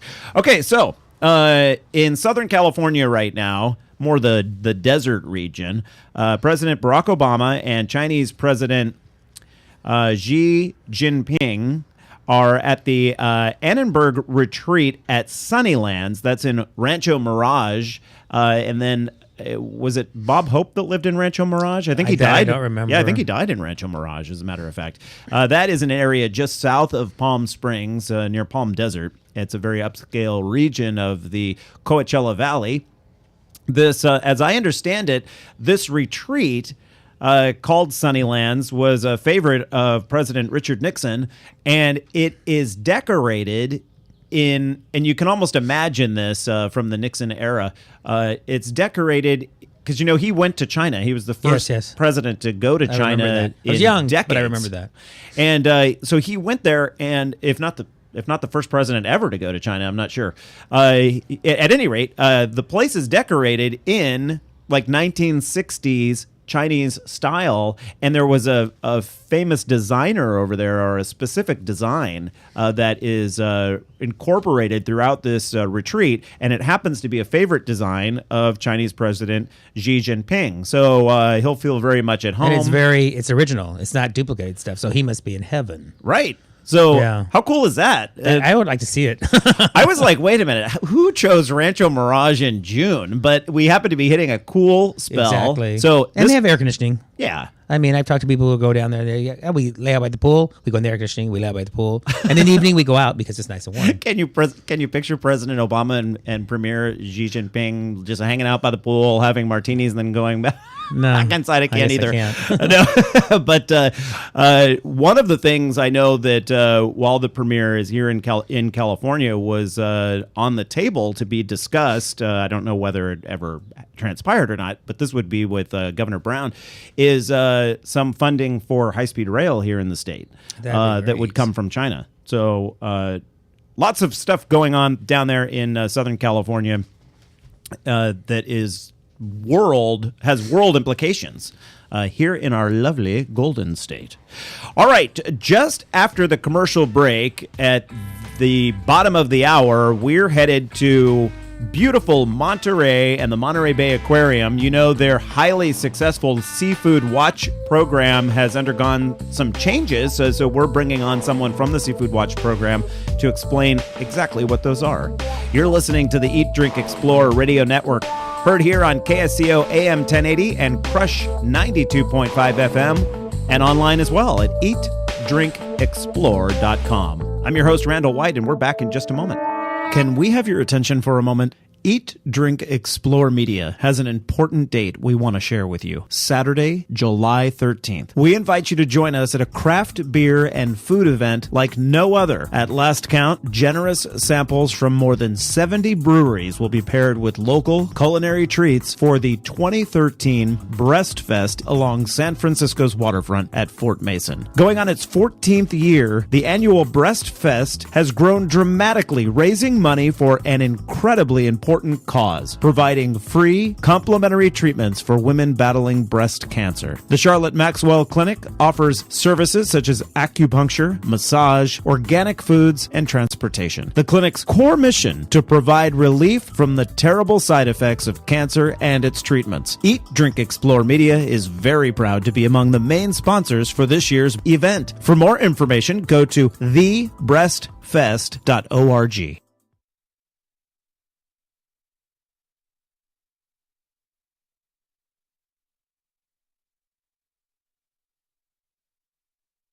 May is National Bike Month. Now, I used to be intimidated at the thought of biking to work. I worried about my outfit, the traffic, and the time, but my expanding waistline and rising gas prices helped me rethink that position. And last May, I tried riding to work. What an amazing change. In the years since I started riding to work, I've lost weight, saved money on gas, and canceled my gym membership. You should try it. Here are a few tips to help you get started. Alter your route for biking. Cars and bikes are both vehicles and both have a right to the road, but you'll feel more comfortable and more able to enjoy your ride if you choose less traveled streets. Ride with a friend the first few times. Someone who has experience biking to work. They'll help you figure out how to carry your clothes, where to park your bike, and the easiest way to get to the office. Follow all the same rules you follow while driving. Signal before you turn, stop at all stop signs, and stay in the rightmost lane going in your direction. Biking to work is fun, easy, and enjoyable. Try it. For more tips and techniques on how to commute by bicycle or to find other cyclists in your area, visit bikeleague.org. The Eat, Drink, Explore Media radio show you are currently enjoying is in a local affiliate commercial break. Live programming will return shortly. Did you know you can watch a live video simulcast of our Sunday morning and Thursday evening shows from your computer, smartphone, or tablet device? And to top it off, it's free. Simply head to eatdrinkexplore.com or download our free app from the Google Play or Apple App Store. If you have a suggestion for an upcoming guest segment, send an email to radio@eatdrinkexplore.com. We're always looking for fresh ideas, including yours. We love to share fresh, local, organic, seasonal, and sustainable ideas throughout the week. And the best place to find those are on our Twitter, YouTube, and Facebook feeds. Our username across the social networking universe is simple: Eat, Drink, Explore, all one word. Hey, college students, Eat, Drink, Explore Media is always looking for qualified journalism or marketing interns. Send us an email today so we can check your status and put you on the list for upcoming intern vacancies. Would you like to hear this Eat, Drink, Explore radio program on one of your local radio stations? Let the station know and contact us as well so we can get the ball rolling. Okay, you made it. The local affiliate commercial break is now over. Time for more informative and entertaining programming from Eat, Drink, Explore Media. Thank you for your patience.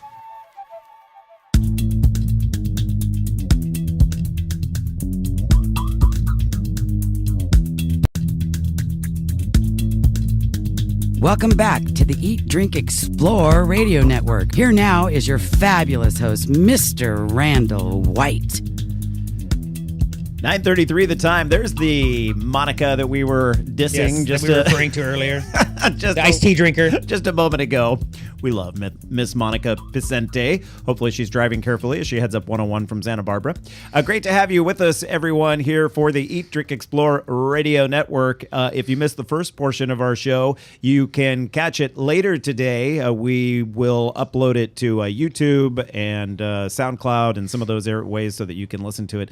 Just go to eatdrinkexplore.com and look under today's program summaries for the one listed on this date, which is June the 9th.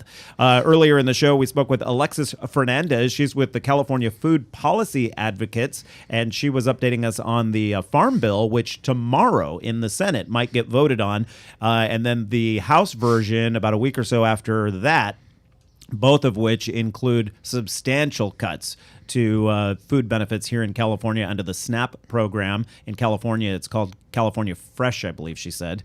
And so $4.1 billion under the Senate version, and then up in the teens of billions of dollars in the House version, or maybe even in 20-something billion. I don't remember. She recommends calling your senator if you want your voice heard. Anthony Renaro, our audio guy, chiming in there. And Senator Feinstein and Boxer, let them know that you would like to. Feinstein's especially, because Boxer's already voted to keep the money in place for the food programs.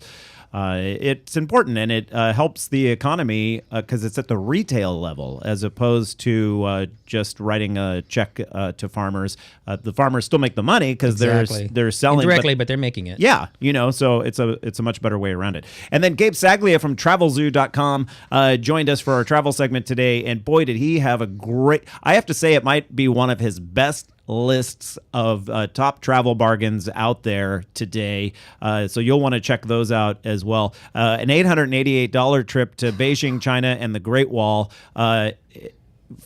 typically would be around $2,000 for that one trip. And then if you're heading down to Southern California this summer, you will definitely want to take advantage of a big discount at Universal Studios. Plus, it allows you to go back for the rest of the year a couple of more times. So that's pretty cool as well. But right now, we're talking about one of my favorite programs. I absolutely love it. It's called the Seafood Watch program, and it really helps you choose the right seafoods. Now, you may shop at a store that kind of lets you know with a color code which seafood is sustainable and which seafood is not necessarily a good buy. One of the stores that we go to here in San Luis Obispo called New Frontiers does that, and they do it with a green, yellow, or red markings.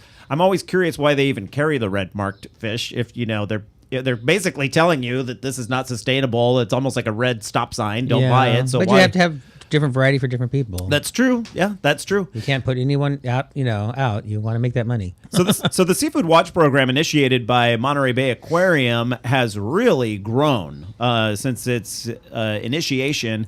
And joining us on the line right now is Tom Pickerel. I hope I'm pronouncing your name correctly, Tom. How much has this program grown?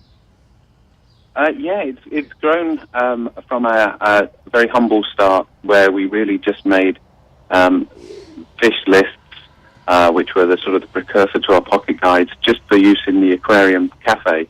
And to date, we've published the pocket guides twice yearly since then, with ever increasing amounts of data on. And I think we've now sort of circulated over 40 million individual pocket guides. And the team has increased as well. We now have almost 20 people in our team, half of them on the science team and half on the business and outreach team as well. And I believe that the Seafood Watch program really took off when people were able to download it as an app. Yeah, the app has proved very popular. It's very helpful for us because it means while the pocket guide can only have a kind of a snapshot of the sort of over 2,500 recommendations we actually have, the app can contain everything. So you really have our entire database at your fingertips. And it's updated constantly, the online version, whereas the Pocket Guide is sort of, like you said, a snapshot in time. That's right, yeah. The app, as soon as we make a change to our database, we can put it through to be updated on the app. And on one day, a certain fish might be, in danger for one reason or another, or testing might show you might publish the Pocket Guide, and then the next week testing shows increased mercury levels in another type of fish. Because it's not just about the sustainability of the fish; it's also about the health, the health benefits of the fish as well, right? Well, we don't actually assess the health or the nutritional benefits of seafood. What we normally do is we take any information provided by other people, and we can overlay that to our sort of recommendations purely on the sustainability of the seafood. Oh, I see. But you do move a fish into the red area if it's known to have heavy metals and that sort of thing, don't you? No, we don't. Okay, I'm sorry. The colors are purely based on the sustainability of the seafood. The health information is purely a sort of additional resource for people. So you could have something that's red rated but extremely good for you, or alternatively, you could have something that's green rated that may have sort of some concerns with sort of mercury levels if you consume too much. Right. Well, that's good to know. And let's talk a little bit about your eco certification standards are now known as buy options. That's right. Some of them certainly are. You may have seen these eco certifications or eco labels on your seafood when you go out shopping for them. Probably the most well-known one is the Marine Stewardship Council, or the MSC with their blue tick logo. And these certification schemes really, what they've done is they've assessed a fishery or a farm or a set of fish farms, and they've said that these meet our sort of level of performance. So there's many of these schemes out there, and we were receiving a lot of questions from both our business partners and consumers, saying, are they all good? Are they all the same? What do they mean? And so we've decided to start assessing them against our own assessment criteria. So we could tell people, these standards are equivalent to at least a Seafood Watch buy recommendation. And in the first round, we looked at 29 different standards, and we found that 10 are equivalent to at least a Seafood Watch buy. And so we've released the results of that study last week, and on our website now you can clearly see which of these standards are the ones that we would also include in our recommendations to buy. That's great, because what you're doing is you're becoming sort of the source that people go to for any of the recommendations, and that's what I like about Seafood Watch. You're so pervasive. So you mentioned the wild capture seafood standards, but there's several that are also listed under farmed seafood, or aquaculture as they call it. That's right. Yeah, of the 10, we have one wild capture standard, which is the Marine Stewardship Council, and the remaining 9 are from aquaculture standards. And with aquaculture is so different depending on what animal you're actually farming, that you'll find that most of the standards are actually sort of specific to one group of seafood. For example, there's a sort of a catfish standard, and there's a mussel standard, and carp standards, for example. So that's why there tends to be more standards for the aquaculture, just because the systems are so different, and it's really difficult to get one standard that covers everything. Now, people are familiar with the red, yellow, and green. Red meaning sort of caution buying it. Yellow and green are what would you say, like a buy, I guess, option. But you also have a green plus, don't you? Yeah, we have a super green category, and that relates back to their health issues. What we've done is we've taken those items that are green rated by Seafood Watch, so they're the most sustainable, and we've also determined which of those green rated seafoods are the best for you in terms of nutritional value, so the omega-3 levels, for example. And so we call them the super green list. Now we don't put them on the pocket guide. They're more sort of informative for people. So if you really are going to insist on just eating the green seafood, but you're also interested in nutrition, then the super green list, which is on our website, will help you with that. Okay, good. That's what I was thinking of then, because I thought, I know I've used that app for health reasons, and it's the super green. Okay, that makes sense to me. Now, it's not just consumers that use your Seafood Watch program; retail outlets do as well. Yeah, we've got we estimate we've got about 17,500 retail outlets that use Seafood Watch, and that varies from sort of very small single establishments to huge multinational companies that that are involved in the food service industry, and a lot of the drive for this eco certification program was actually from the business partners. Oh. I mean, they're buying seafood around the world in huge volumes, and there's a lot of different schemes out there, and so a lot of the impetus from us was to assist them in being able to make sort of the best choices when buying seafood from the different countries and different varieties. Is there a type of fish or a type of seafood, is what I really should say, that more often than not ends in the ends up with a red rating?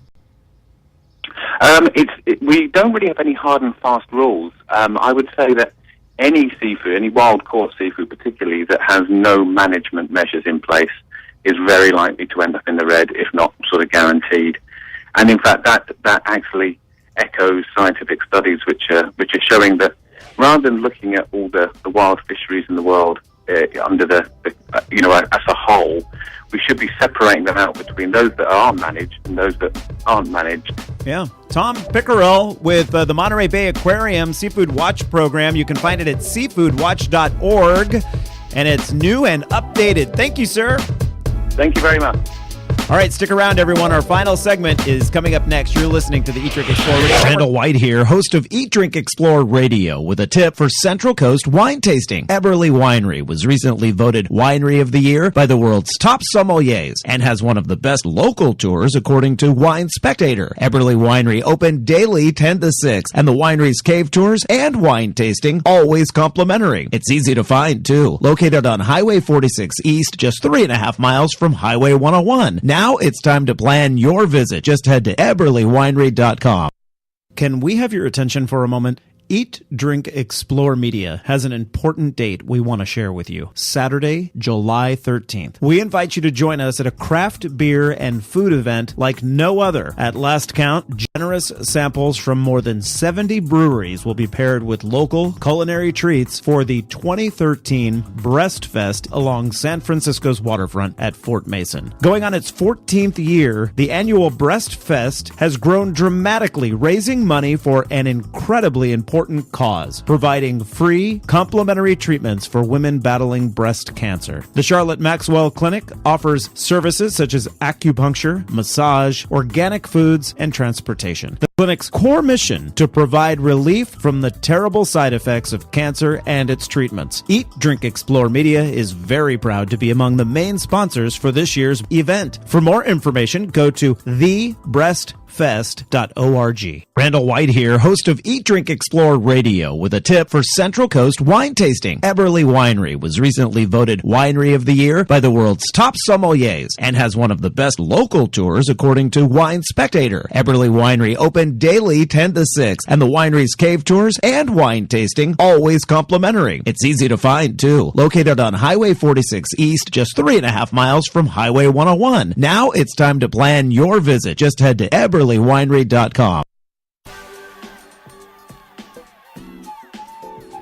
The Eat, Drink, Explore Media radio show you are currently enjoying is in a local affiliate commercial break. Live programming will return shortly. Did you know you can watch a live video simulcast of our Sunday morning and Thursday evening shows from your computer, smartphone, or tablet device? And to top it off, it's free. Simply head to eatdrinkexplore.com or download our free app from the Google Play or Apple App Store. If you have a suggestion for an upcoming guest segment, send an email to radio@eatdrinkexplore.com. We're always looking for fresh ideas, including yours. We love to share fresh, local, organic, seasonal, and sustainable ideas throughout the week. And the best place to find those are on our Twitter, YouTube, and Facebook feeds. Our username across the social networking universe is simple: Eat, Drink, Explore, all one word. Hey, college students, Eat, Drink, Explore Media is always looking for qualified journalism or marketing interns.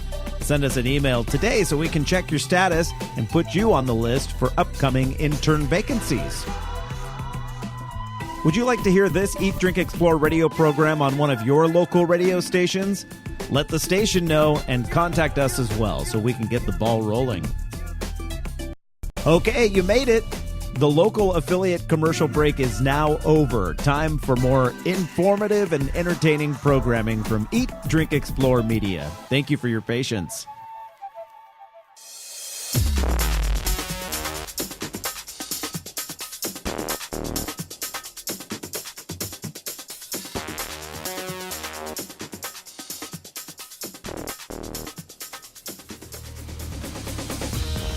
And welcome back to the program, everyone. 9:49 now the time. It's the final segment for the Eat, Drink, Explore radio show here on this Sunday morning, Sunday fun day, as we like to say.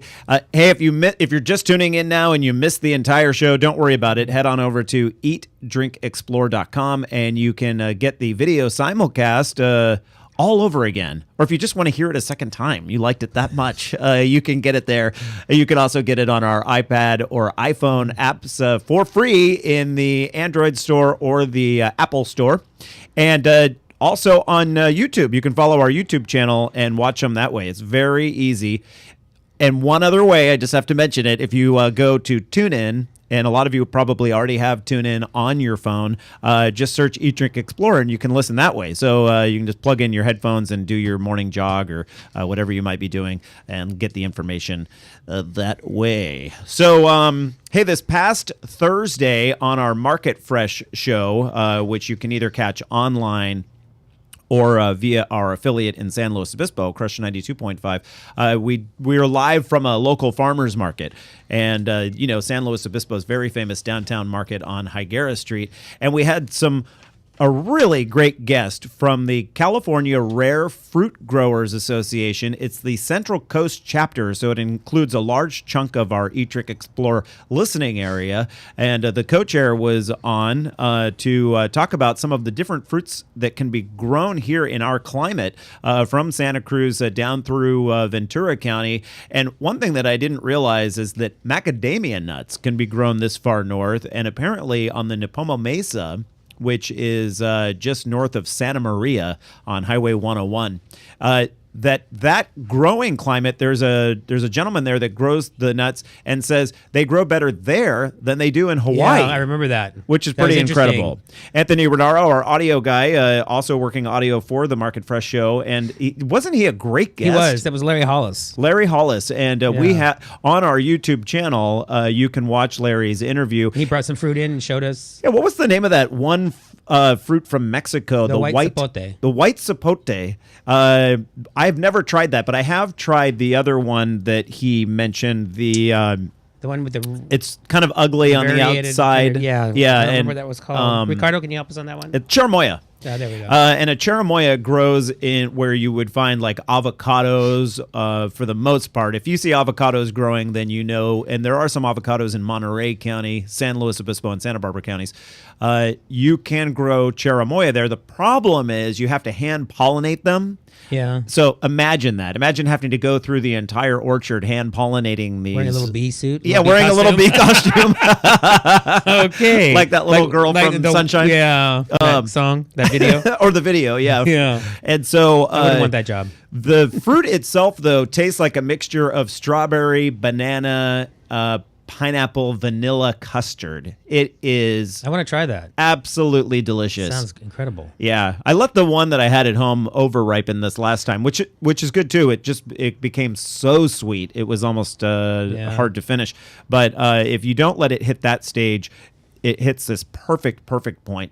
And it's originally from South America and grows in the Andes Mountains, I believe in like Ecuador in that region. So, cherimoya, but you can grow it right here on the Central Coast. I enjoyed that. Hey, I want to quickly let you know there's a new list out of the 10 most vegan-friendly cities. And I mention that only because I'm now vegan. Or have been since January. Right. I was just down in Los Angeles and had one of the best breakfast meals ever. It was a chicken and waffle, and I'm not a fan of the fake meat, you know, like when they try to mix soy into meat. Duck. What do you call that? Mock duck. I can't even bring myself to eat it. Well, I'll tell you, I'm sure it's great. But. This chicken and waffle, the chicken was smothered in this gravy that was delicious, and then the waffle with the real maple syrup and everything. The restaurant got 5 out of 5 stars on Yelp. So it was savory and sweet. It was savory and sweet on the same plate. And then Ricardo ordered the huevos rancheros. Clearly, there weren't any huevos in the dish at all, but the salsa that they had on it was outstanding. There was a 20-minute wait when we got there, and just a little casual asking of people. Many of them not vegans. They were eating there. They just like it. Yeah. We need to revisit that egg thing that you did too. The fake eggs? Oh, the fake egg guy, yeah. I was waiting for you to plug in. Oh, and they use the fake eggs. I wish, maybe they do. I should have asked them. Interesting. I'm dying to try those. This is in the Silver Lake neighborhood, right on Sunset Boulevard, and it was called Vegan Flore. Or Flore Vegan, Flore. If you find yourself down in L.A., in the Silver Lake area, which Silver Lake's a fun neighborhood, and they've got this restaurant. But let me get to this 10 most vegan-friendly cities, starting with number 1. This does not surprise me at all, Portland, Oregon. Portland has been on that tune for quite some time and has a wealth of great restaurants to check out there. Coming in number 2 is right where I just mentioned, Los Angeles. You would think San Francisco would be higher on this list. It's not even in the top 10. Or Santa Cruz, too, for that matter. Santa Cruz has a huge vegan population, and they're not on the list either. Anyway, Portland, Oregon, Los Angeles. Number 3 is New York City.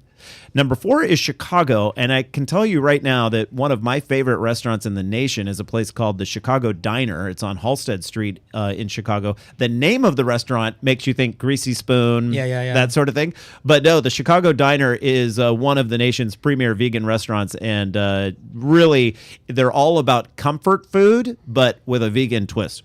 That's interesting. Yeah. Then Seattle is number 5. Number 6 is Salt Lake City.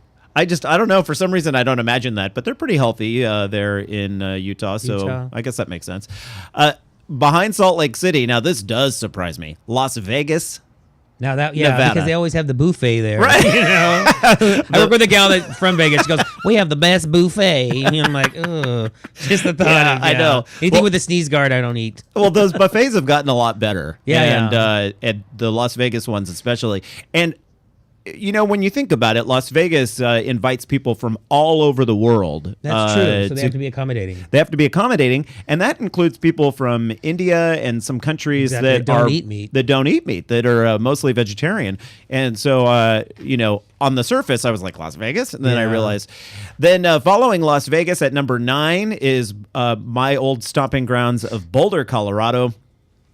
I love Boulder. I'm just going to say those 3 words. I love that town. It is such a fantastic place. So Boulder comes in at number 9.